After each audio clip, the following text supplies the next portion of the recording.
the ball goes over. The clock stops. When his knee touches down. But yeah. the clock will stop because that'll be 4th down. Right. But that's an odd thing. The second he takes that knee, second that knee goes down, the clock stops. Right. He didn't try to dance as they sometimes do and then take the quick knee as the defenders come in on you. Well, it's irrelevant anyway because of the penalty. Yeah, so it never was a knee. So Millis still gets to run a play here. But they almost have to do something. Because if they just take the knee, Ashland gets the ball back with 6 or 7 seconds to take one shot down the field. Well, Henry's going to kick it out of there this time. He's back to kick it. All right, this makes sense. Just kick it to the open space on the right, but he doesn't do that either. But he gets off a pretty good liner, and it's going to go out of bounds at the 31-yard line, but still 2 seconds to go. So all Ashland wanted was a play. Yeah, they have one play unless they take the knee. They're kind of far away. But why not give it a shot? Well, we'll see. I would assume prudence may say take the knee. Yeah, because a fumble that gets run in or an interception that gets run in. A lot of bad things that can happen.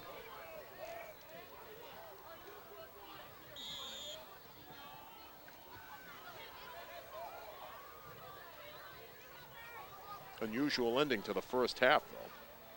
Well, the Mohawks, I guess the defensive backs are deeper than normal. At least one of them is. Clockers are going to run a play. It looks it. No, they are not. That'll be it. And at the end of the half, Ashland leads it 10-0 over the MILLIS Mohawks, and we'll be back. We're back for second half action here at the Grump, with Ashland leading MILLIS at the end of the first half by a score of 10-0. Ashland more in control of the ball game, I would say, than the score actually indicates, as they've had a territorial edge throughout the first half, and I'm sure a big statistical edge as well. They've done some things fairly well, and MILLIS has hurt themselves with some most inopportune penalties, including the one toward the end of the half where the call was an ineligible receiver, and something you don't see every day, needless to say, but I don't think there was much question that this actually was the case, and even though the MILLIS bench may not have liked it, it still killed a drive, and it negated a good pass play, and that was that. So the captain's moving to the middle of the field once again. It'll be Ashland's option here to begin the second half, so I assume that they will be receiving the ball, and MILLIS gets to choose which end of the field they will defend. Good season, Paul, overall. So far. A couple of very, very nice, very satisfying home wins, a couple of tough losses. Those are always... Got to play in the rain and the mud. Oh, that's a season maker. Against Bellingham. Tough loss, but a fun game. A good game, yeah. Played very tough against the defending TVL champion Medfield Warriors. Yeah, that was a difficult game. Played pretty well against Holliston, too. Yeah. Actually. Especially, that was over there, right? Yeah. Yeah, that was away. Holliston, a good team. So MILLIS will be kicking off from our right to our left. The girls' soccer team, coached by the one and only Miguel Vidal, made the state tournament this year. That's good. They had 7 wins, 5 losses, 6 ties. They qualified. They played a game this afternoon, their first tournament game, and they shut out East Bridgewater 3-0. So they might be making some noise in the Division III South sectionals. We'll have to see. And the volleyball team, on their very last match, also made the postseason tournament, and they play Saturday night against Ayer. And they could go far in Division III because they play a very tough competition during the season. They finished 10-10. Well, Dave McGraw has teed up the ball for the opening kickoff here in the second half, as we have Kyle Daly and Derek Santaski back deep for Ashland, back around the 12-13 yard line. Each one has missed a punt, but they've handled kickoffs well. Santaski, this one he has it go through his legs, picks it up, tries to turn it upfield, and he's going to be hit and nailed right around the 20-yard line, so it'll be Ashland 1st and 10. Millis has to feel pretty good. They didn't really have any chance of getting any points there in the first half. What did they get to? About the Ashland? What did they get? The Ashland 30? Maybe the 30, maybe. Maybe once. Yeah. But they're only down 10-0. It's just a two-possession game, as they say. Two-score game. So if they can score first in the second half, we'll have ourselves a ball game. Actually, and on the second Ashland score, they held the Clockers on 1st and goal from about the 8, and Ashland had to settle for the field goal. So they hand it off, and this is Kyle Daly trying to sweep outside. Will he beat the field? He will! Daly at the 40, the 30, the 20, and is he going to go? Yes! Touchdown! 81 yards, Kyle Daly. It was Tim Evans, the quarterback, number 10, who had the last shot at him at around the 5. Couldn't do it, and Daly runs it back for the TD. That's the biggest play from scrimmage in a long, long time. Long time. For Ashland High School football. 81 yards. The Mohawks, what do we say, packed the box that time, and when they do that and you break through it, there's nobody behind you. You got a problem on your hands. There's no one behind you to pick up so you can run to some real daylight. And Daly kept up a good speed throughout to the end zone. And Mr. Automatic, not this time. Pushed it right.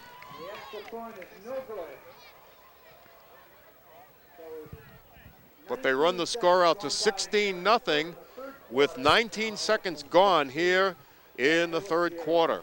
An important miss for Millis. It's still a two-possession game, technically. 2 touchdowns, 2 two-point conversions. They could tie this. So it doesn't hurt quite as bad.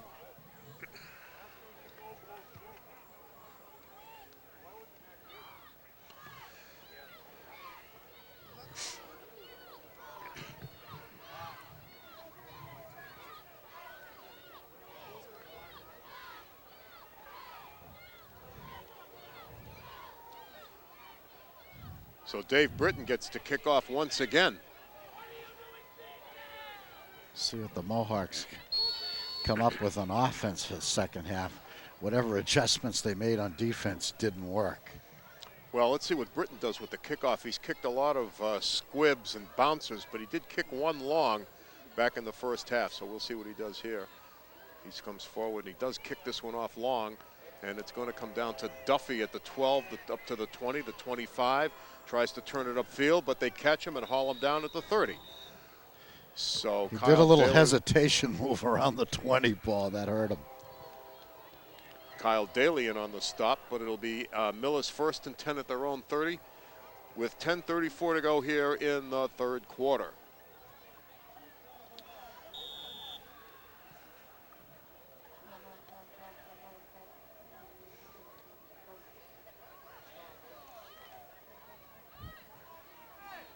First down for Millis from their own 30-yard line. Again showing a pair of wideouts, but they hand it off instead, and this is Tagney, Ryan Tagney. He's going to pick up about 6 or 7. Tackled by Matt Henry for the Clockers. About 7, so it'll be 2nd and 3. Ryan Tagney. Gain about 6 yards. It'll be 2nd and 4 coming up for the Mohawks. So Tagney hit the hole pretty well and kept going.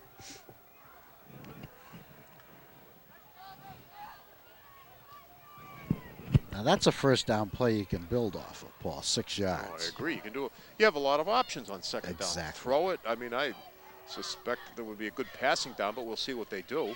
They hand it off instead. It's Tagney again, and he's going to be close to the first down. He may be a tad short, depending on where the spot goes. It looks like it's going to be short by about a yard. It'll be 3rd down and 1, as the spot's going to go to the 39-yard line. He has to get just to the 40. These are easy because they're right below us. That first down seems to be right on the 40, Paul. Yep. So we'll look for that kind of forward progress, assuming the Mohawks run the ball here.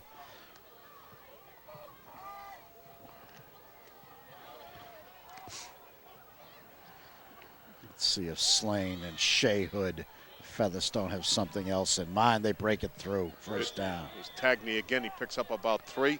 So it'll be first down. That was John Duffy's ball carry for Millis. It's the first down for the Mohawks. Up to their own 43-yard line.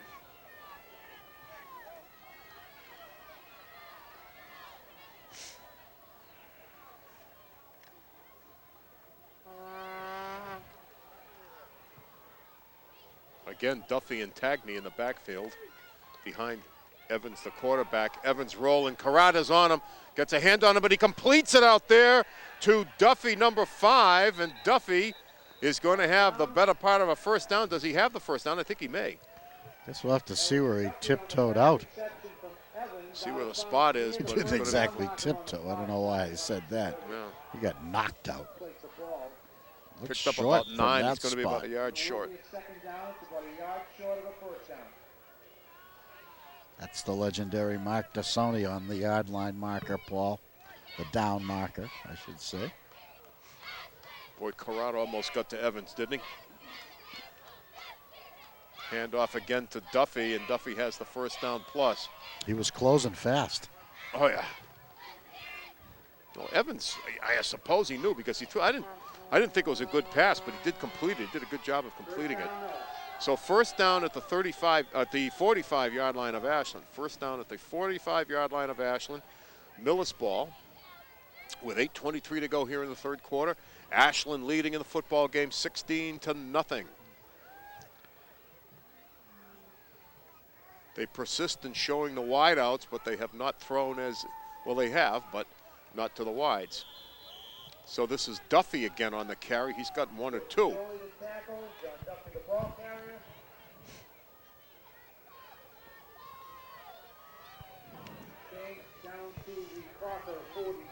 About a yard gain, 2nd and 9. Duffy. Also in the chain gang, Pat Kelleher, Ed, and Rich.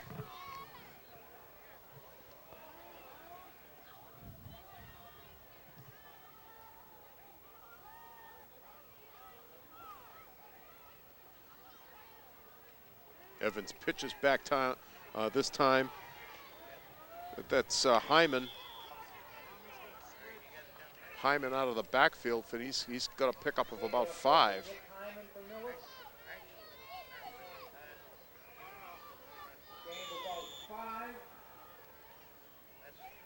Down to the 40-yard line, 2nd and 5 coming up for the Mohawks. Della Camera is number 9 in the backfield, along with Hyman, as Millis calls timeout. Just a short one.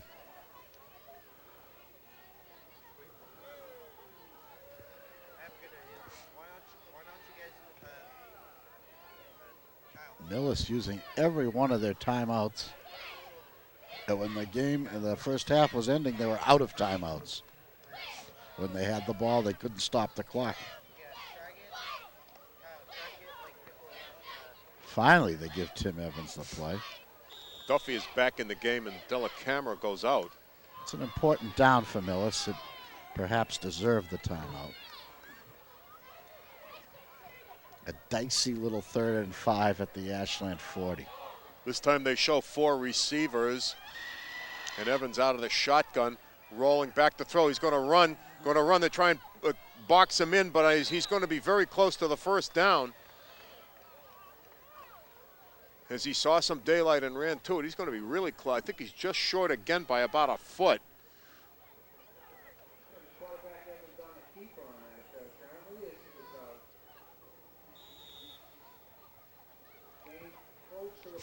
Just short by a foot, maybe 2. So, 4th down play. What do you do? Straight ahead with quarterback keep? What do you do? No, they're going to hand it off. And it's Tagney, and he's got the first down and then some. Well, that was, Della Camera on that play. Good push.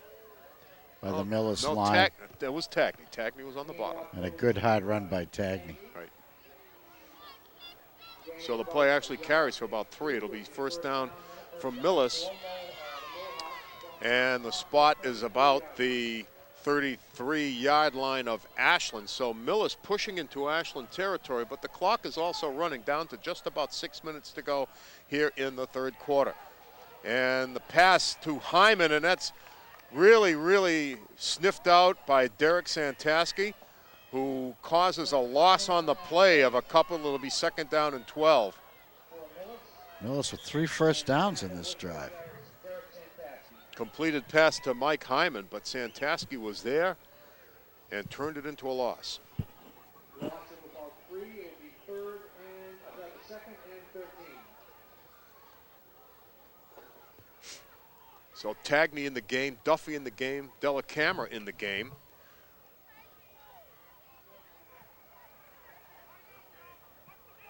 Duffy in the slot. But they pitch back to Tagney, trying to sweep it right. Rolls off one would-be tackle, but he's going to be assailed as he gets to the 35-yard line.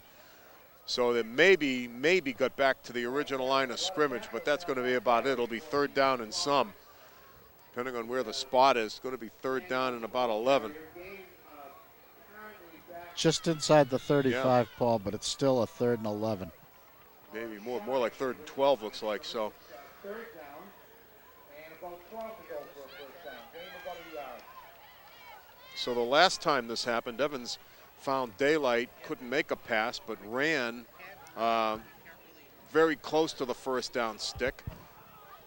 He has Duffy behind him in the backfield, but he's going to throw, and it's picked off this time. Jeff Neal in it? No, it's Santaski, and he's going to beat Evans, and he does. And he's finally tackled by Duffy as he runs it to the 27-yard line, and it'll be Ashland 1st and 10. Beautiful interception, Derek Santaski. You know, he's been lining that up all night. He missed one of them. Yep. He's been lining that up all night, and that one worked. And he came very close to breaking that for the touchdown. He had Evans to beat, and as he tried to duke his way around him, Duffy got there, and this is coming back. It's against Ashland. Query whether it's after the interception or before.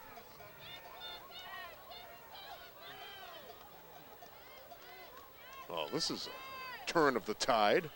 Who's got the ball? That's what I don't know.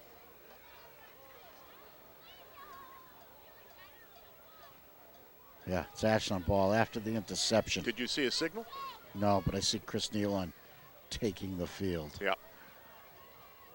Must have been a hold. Hold or a block in the back or some such thing. So the interception does count.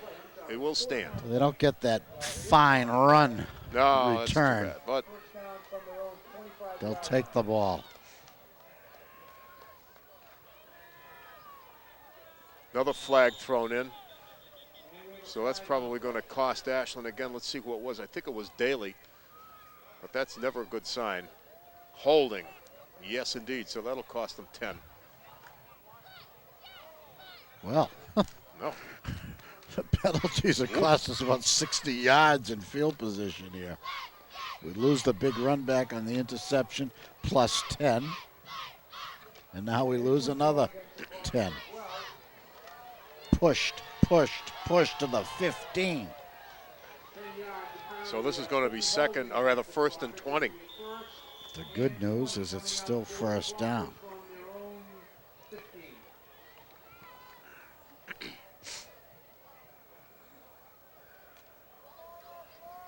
So you got to be careful now. Yeah, sure do. You don't want your own turnover. So a handoff was Daly again? If you're... It was, yep, Daly, Kyle Daly. So Daly picks up about 3 maybe, so it'll be 2nd and 17.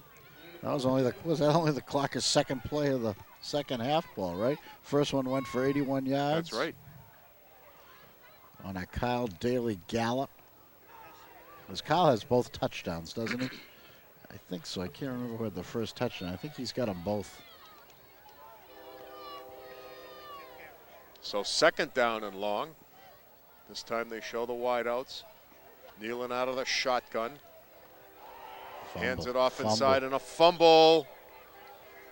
Millis and it's ball. going to be Millis ball. The one So thing you didn't want. The from one thing you couldn't have. So the Mohawks ends up better than they were. So it was Kyle Daly as they tried some sort of a draw play or some such thing, but he fumbled the ball. So this is a way of letting the opposition in the gate. The turnover at 3:04 with 3:04 to go here in the third quarter. Ashland with a 16-0 lead. So here we go. This really helps Millis because they've had a hard time driving deep into Ashland territory. This is Tagney on the handoff, and he's got good yardage. One of their better runs of the night. So he's going to be close to the first down. We'll see where the mark is. It's going to be second down. Mohawks had 3 first downs on their last drive, Paul, before the interception. Yeah. They pick up right where they left off. That was a gain of about 8. It'll be 2nd and 2.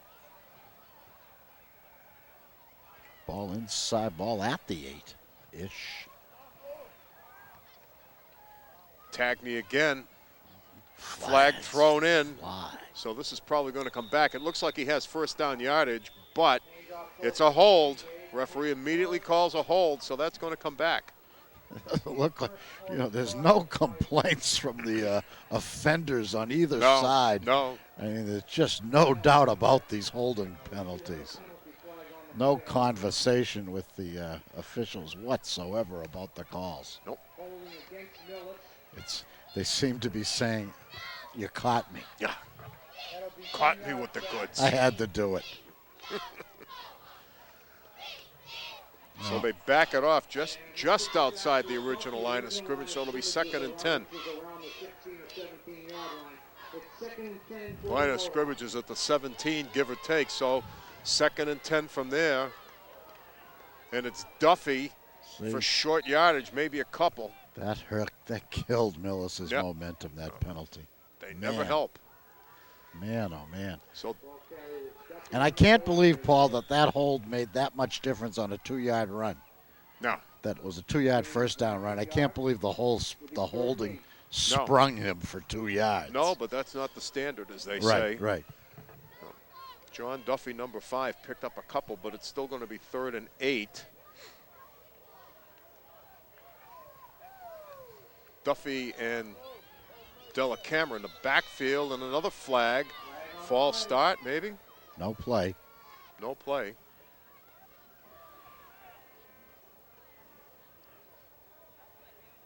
False start, so that'll cost them 5 more. So we're going to be 3rd down and about 13. That'll be 5. 3rd and 13. Pushed out to the 20 now. Down to 1:30 to go here in the third quarter. 3rd and 13. So the Mohawks consuming a lot of time on this drive, but not to their satisfaction. They've had the ball almost the whole third period. Yeah. And they call timeout. Which is what they like to do when they've got an important play coming up. What puzzles me is they come out of these huddles and pretty much run the same plays they've been running all night anyway. Maybe the coach just needs time to really think about it. Stands are filled up nicely as we get ready to finish the third period here in another 1:23. Take this time, Paul, to thank our great crew that we've had all season here on the school channel, Channel 10. I always say they make us look good, and that's a talent. We had the one and only Matt Gemma helping us out tonight, Chuck and Charlie Jajari, Brennan Marlowe, and of course, one of the newest members of our staff, Kyle and/or Kendall Gibson. You never know exactly which of the twins is here. They answer to both names. Both of them answer to both names. It's just easier as they explained it to me. Here we go. So they have wideouts. Evans over center, drops back a step, floats it out there, and it's going to be incomplete. And who was out there? That was Hyman out there, Nick Hyman, number 2. But an uncatchable ball, as it were, as it was floated. Never had a chance.